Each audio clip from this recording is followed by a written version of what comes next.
الآيات نرتاد لنحفظها الحلق. السلام عليكم ورحمة الله وبركاته. الحمد لله وكفى والسلام على عباده الذين اصطفى أما بعد. সুপ্রিয় দর্শক শ্রোতা ভাই বোন, প্রত্যেকটা মানুষের উপর দুই ধরনের করণীয়, দুই ধরনের হক যা পালন করতে হয় এটা থাকে। তার এক নম্বরের হক হলো আল্লাহ সুবহানাহু ওয়া তাআলার হক, আল্লাহ সুবহানাহু ওয়া তাআলার অধিকার। আরেকটা হলো বান্দার অধিকার।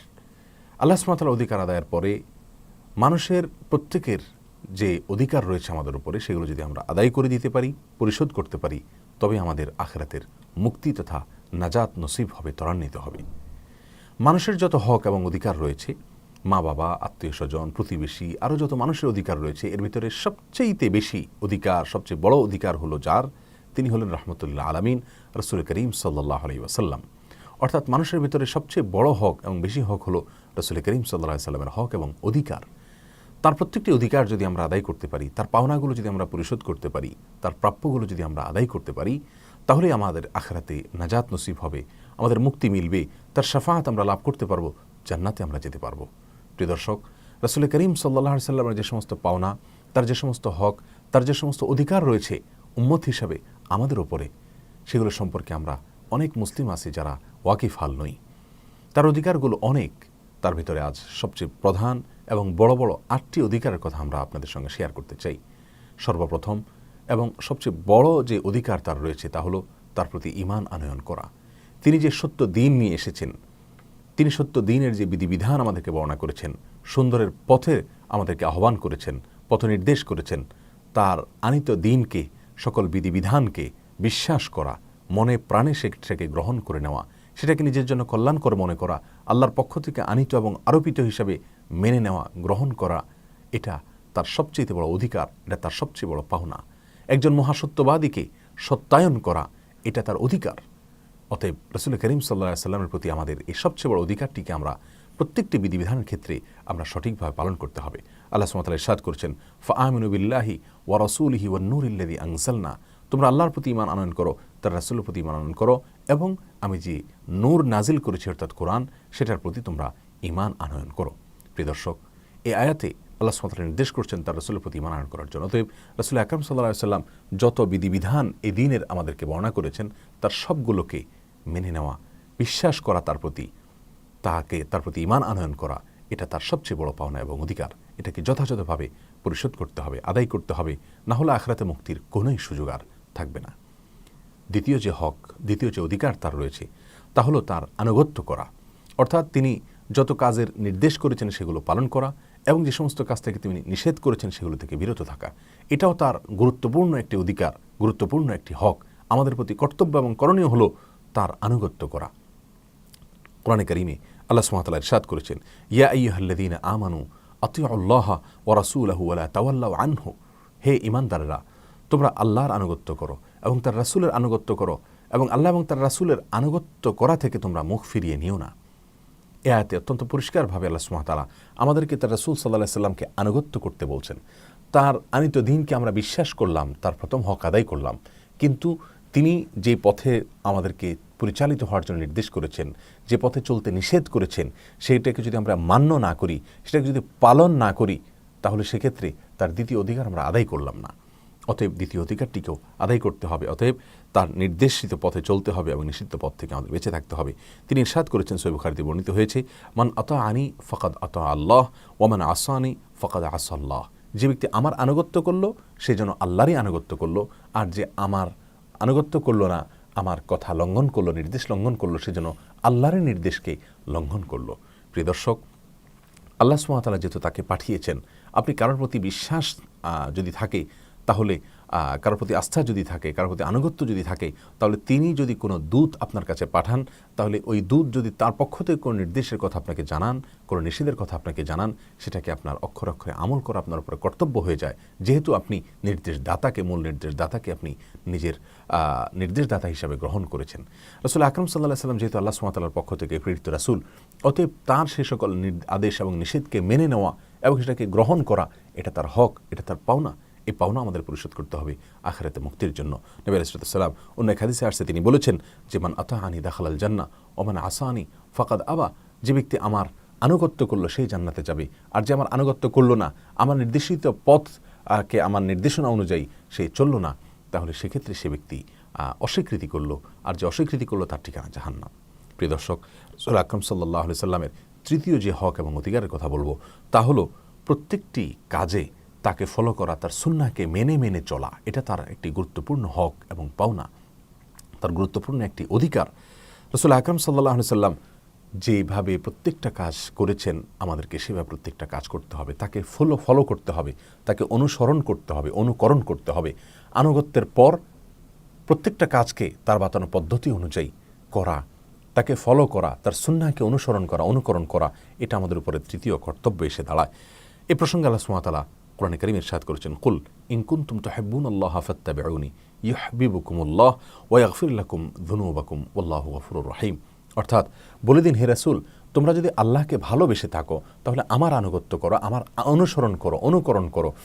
আর আমার অনুসরণ যদি করো, আমার অনুকরণ যদি করো, আমাকে ফলো যদি করো, আমার স্টাইলকেই তোমার যদি স্টাইল হিসাবে গ্রহণ করতে পারো, তাহলে আল্লাহ সুবহানাহু ওয়া তাআলা তোমাদেরকে ভালোবাসবেন এবং তিনি তোমাদেরকে ক্ষমা করবেন।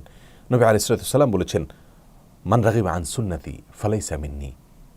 যে ব্যক্তি আমার সুন্নাহকে মুখ ফিরিয়ে নিবে সে আমার উম্মত হতে পারে না। তিনি বলেছেন, আলাইকুম বিসুন্নতি, তোমাদের প্রতি কর্তব্য হলো আমার সুন্নাহকে ফলো করা। প্রিয় দর্শক, তাহলে রাসূল আকরাম সাল্লাল্লাহু আলাইহি সাল্লামের সুন্নাহকে, তার আদর্শকে ফলো করা, তার অনুকরণ করা, তার অনুসরণ করা, যেভাবে প্রতিটি কাজ তিনি আঞ্জাম করেছেন সেভাবে প্রত্যেকটা কাজ করা, এটা তার গুরুত্বপূর্ণ একটি হক, এটা তার গুরুত্বপূর্ণ একটি অধিকার, আমাদের প্রতি এটা কর্তব্য। অতএব আমাদের এই কর্তব্য পালন করতে হবে আখিরাতে মুক্তির জন্য। চতুর্থ নম্বর যে অধিকার রয়েছে রাহমাতুল আলামিনের, আমাদের নবী করিম সাল্লাল্লাহু আলাইহি সাল্লামের, সেটা হলো তাকে ভালোবাসা।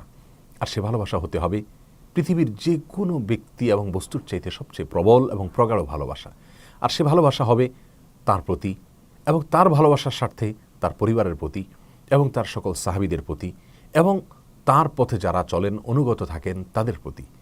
রাসূল আকরাম সাল্লাল্লাহু আলাইহি সাল্লামের ভালোবাসা যদি পৃথিবীর যে কোনো ব্যক্তির থেকে, এমনকি নিজের জীবন থেকে, নিজের বাবা থেকে যদি তার ভালোবাসা প্রগাঢ় না হয়, প্রবল না হয়, তাহলে সেক্ষেত্রে কোনো মানুষ পূর্ণাঙ্গভাবে ঈমানদার হওয়ার কোনো সুযোগই হবে না। প্রিয় দর্শক, এই জন্য ওমর রাদিয়াল্লাহু তাআলা আনহুকে রাসূল আকরাম সাল্লাল্লাহু আলাইহি সাল্লাম এই কথাটি বলেছিলেন যে, ওমর, তোমার জীবন থেকেও যদি আমাকে তুমি ভালোবাসতে না পারো তাহলে তুমি ঈমানদার হতে পারবে না। ওমর রাদিয়াল্লাহু তাআলা আনহু যতক্ষণ পর্যন্ত এই বিষয়টি নিশ্চিত না করেছেন ততক্ষণ পর্যন্ত রাসূল আকরাম সাল্লাল্লাহু আলাইহি ওয়াসাল্লাম তাকে এই কথা বলেছেন। তিনি যখন বলেছেন, ইয়া রাসূলুল্লাহ, আমি আমার জীবন থেকেও আপনাকে বেশি ভালোবাসি, তখনই তার ঈমানের পূর্ণাঙ্গতার নিশ্চয়তা তিনি পেয়েছেন। প্রিয় দর্শক, এই জন্য রাসূল আকরাম সাল্লাল্লাহু আলাইহি সাল্লামের ভালোবাসা আমাদের ভিতরে থাকতে হবে। আল্লাহ সুবহানাহু ওয়া তাআলা কোরআনে কারীমে বলেছেন, তোমাদের বাবা, তোমাদের সন্তান, তোমাদের ভাই, তোমাদের স্ত্রী এবং তোমাদের আত্মীয় স্বজন এবং তোমাদের সন্তান সম্পদ, এই সবগুলো ব্যবসা বাণিজ্য, এগুলো যদি তোমাদের কাছে আল্লাহ এবং তার রাসূলের চাইতে বেশি প্রিয় হয়, অর্থাৎ দুনিয়া যদি তোমাদের কাছে বেশি প্রিয় হয় রাসূলের চাইতে, তাহলে তোমরা অপেক্ষা করো সেই দিনের, যেদিন আল্লাহর পক্ষ থেকে আযাব আসবে, নির্দেশ আসবে। প্রিয় দর্শক, এই জন্য রাসূল আকরাম সাল্লাল্লাহু আলাইহি ওয়াসাল্লাম বলেছেন, লা ইউমিনু আহাদুকুম হাত্তা আকুনা আহাব্বা ইলাইহি মিন ওয়ালিদিহি ওয়া ওয়ালাদিহি ওয়ান নাসি আজমাইন। যতক্ষণ পর্যন্ত বাবা, সন্তান এবং সকল মানুষ থেকে আমি প্রিয় না হব, অর্থাৎ রাসূল সাল্লাল্লাহু আলাইহি ওয়াসাল্লাম প্রিয় না হবেন, ততক্ষণ পর্যন্ত তোমাদের কেউ মুমিন হতে পারবে না।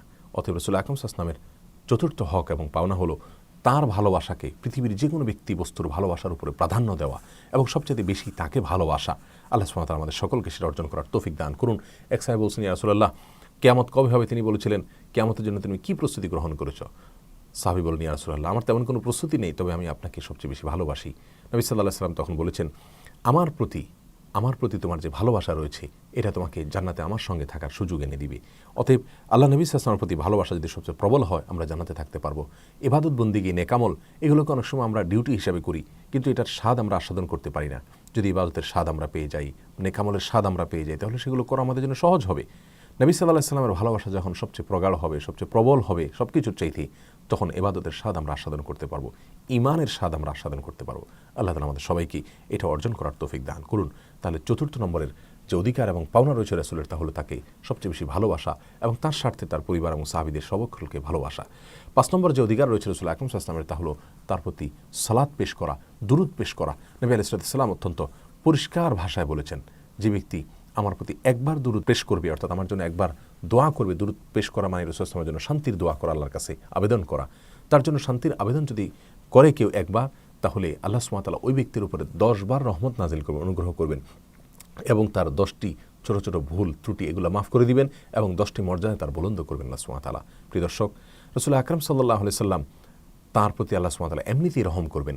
আমরা দোয়া করলেও করবেন, না করলেও করবেন, কিন্তু আমরা দুরূদ পাঠ করার মাধ্যমে, তার জন্য দোয়া করার মাধ্যমে আমরা বরং নিজেরা সৌভাগ্যবান হতে পারবো, আমাদের সৌভাগ্যের দুয়ারকে আমরা উন্মোচিত করতে পারবো। আল্লাহ সুবহানাহু ওয়া তাআলা এই জন্য বলেছেন, ইয়া আইয়ুহাল্লাযীনা আমানু সাল্লু আলাইহি ওয়া সাল্লিমু তাসলিমা, হে ঈমানদাররা, তোমরা তার রাসূলের প্রতি দুরূদ প্রেরণ করো, তার জন্য শান্তির দোয়া করো। আল্লাহ সুবহানাহু ওয়া তাআলা তার প্রতি শান্তি নাজিল করেন, তারপরও আমাদেরকে নির্দেশ করা হয়েছে করার জন্য, যাতে করে আমরা নিজেরা সৌভাগ্যবান হতে পারি, সৌভাগ্য অর্জন করতে পারি।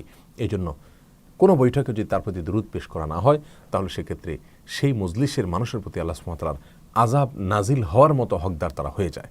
আল্লাহ তাআলা আমাদের সকলকে রাসূল আকরাম সাল্লাল্লাহু আলাইহি ওয়াসাল্লামের প্রতি বেশি থেকে বেশি দুরূদ প্রেরণ করার তৌফিক দান করুন। 6 নম্বরে যে হক রয়েছে রাসূল আকরাম সাল্লাল্লাহু আলাইহি ওয়াসাল্লামের, সেই হকটি হলো যে কোনো বিবাদমান বিষয়ে তাকে সালিস হিসাবে, মধ্যস্থতাকারী হিসাবে, তার ফয়সালাকে সিদ্ধান্ত দাতা হিসাবে গ্রহণ করে নেওয়া। কোরআন কারীমে আল্লাহ সুবহানাহু ওয়া তাআলা বলেছেন, ফালা ওয়া রাব্বিকা লা ইউমিনুনা হাত্তা ইউহাক্কিমুকা ফীমা শাজারা বাইনাহুম। আপনার রবের শপথ, তারা অর্থাৎ মানুষেরা ততক্ষণ পর্যন্ত মুমিন হতে পারবে না যতক্ষণ পর্যন্ত তাদের মধ্যকার বিবাদ ও ঝগড়া, মতপার্থক্যগুলো, মতবিরোধগুলোকে তারা যতক্ষণ পর্যন্ত মীমাংসা না করবে আপনার মাধ্যমে, অর্থাৎ আপনি কি বলছেন সেটা দিয়ে যদি তারা মীমাংসা না করে, তাহলে সেক্ষেত্রে তারা মুমিন হতে পারবে না।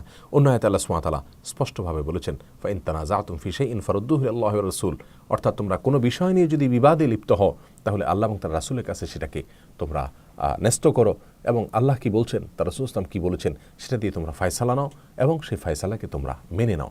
তাহলে যে কোনো বিবাদের মধ্যে আমরা যদি এই কথা বলতে পারি যে আল্লাহ কি বলছেন, তার রাসূল সাল্লাল্লাহু আলাইহি ওয়াসাল্লাম কি বলেছেন, তার রাসূল এক্ষেত্রে যা বলেছেন আমরা সেটাকেই মেনে নিব, আমার পক্ষে যাক আর বিপক্ষে যাক, এই মানসিকতা যদি আমাদের ভিতরে থাকে, তাহলে আমরা রাসূল আকরাম সাল্লাল্লাহু আলাইহি ওয়াসাল্লামের ষষ্ঠ যে অধিকার সেটা আদায় করলাম। এই জন্য ষষ্ঠ অধিকারটি অত্যন্ত গুরুত্বপূর্ণ অধিকার।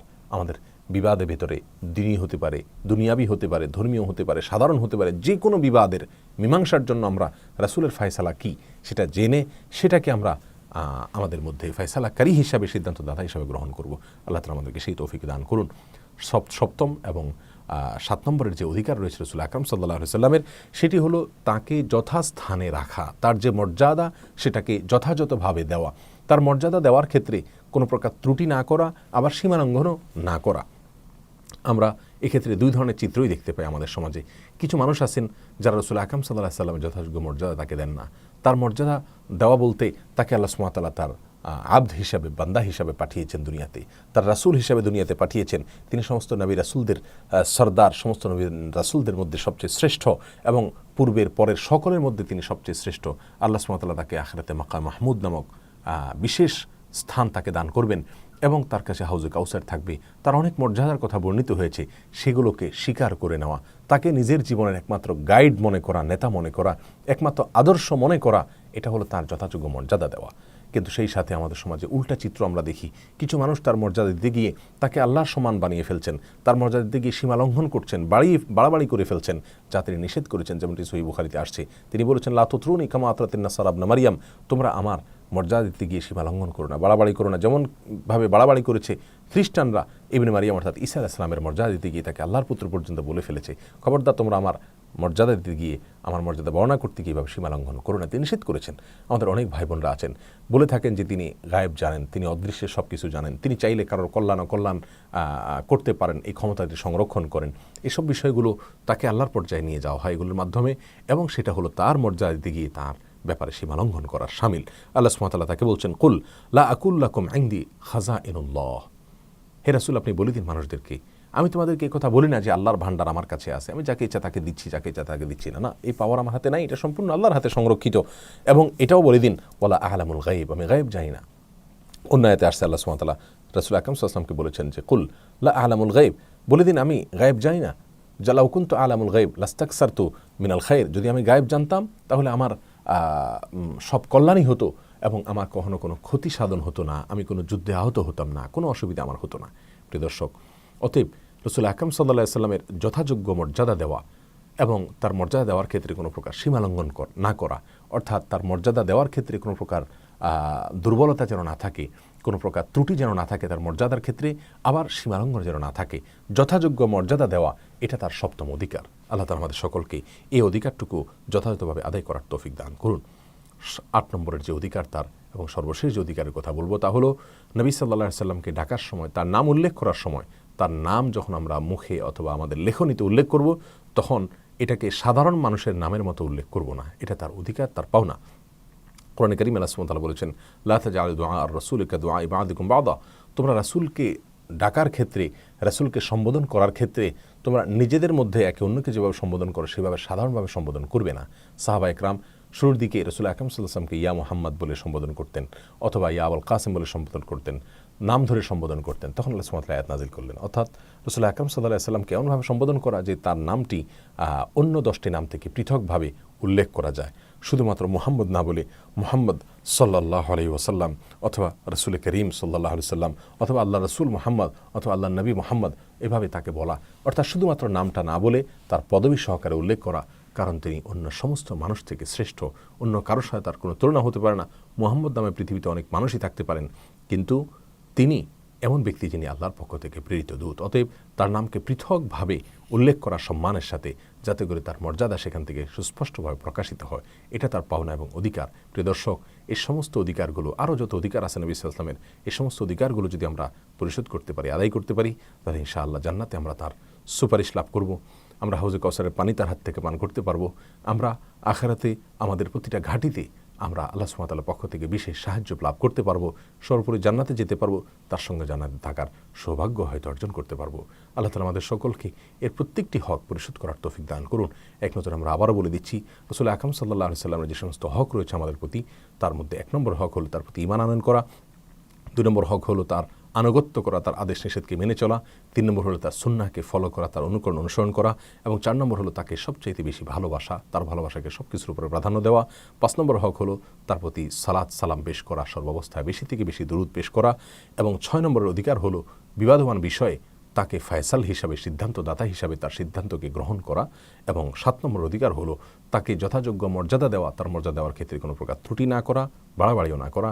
আর 8 নম্বর অধিকার হলো তার নাম উল্লেখের সময় সাধারণ মানুষের মতো উল্লেখ না করে বিশেষ মর্যাদার সাথে উল্লেখ করা।